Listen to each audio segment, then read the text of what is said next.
ସମୁଦ୍ରରେ ଖାଲି ପାଣି, ମାଛ ଦେଖିବାକୁ ପାଉନାହିଁ। କି କଥା? ମାଛ ନାହିଁ ଯଦି ଆଉ ପାଣିଟା ଖାଲି ନା, ମାଛ ଅଛି ହେଲା। ଘରୁ ଜାଲ ନେଇକି ଆସିଲେ ଆଉ ପକେଇଲେ ଯଦି 2 ଖଣ୍ଡ ମାଛ ଉଠାନ୍ତା, ତମର ଆଉ ମୋର ହେଇଥାନ୍ତା। କହିଲେ କଣ ନା ମାଛ ନାହିଁ।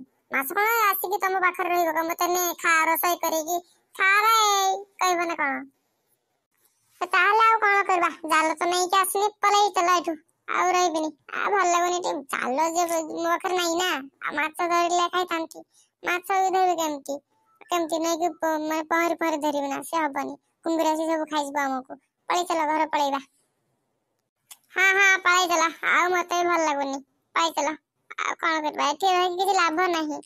ନହେଲେ ବାଗ୍ୟା ନେଇକି ଆସିଥିଲେ ବି କଙ୍କଡା ଧରା ହେଇଥାନ୍ତା। ଏ କଙ୍କଡା ବି ବାଗ୍ୟା କିଛି ଆଣିନ। 2ଟା ହାତ 2ଟା ଗୋଡ ନେଇ ଚାଲେଇଛ। ଛି, ଲାଜ ଲାଗୁନି? 2ଟା ହାତ 2ଟା ଗୋଡ ନେଇକି ଆସିବାରେ କିଛି ଗୋଟେ ନେଇକି ଆସି ପାରିଲନି। ବେଲଜିଆ ମଣିଷ କୋଉଠିକାର। ଆରେ ବେଲଜିଆ କଣ ରେ?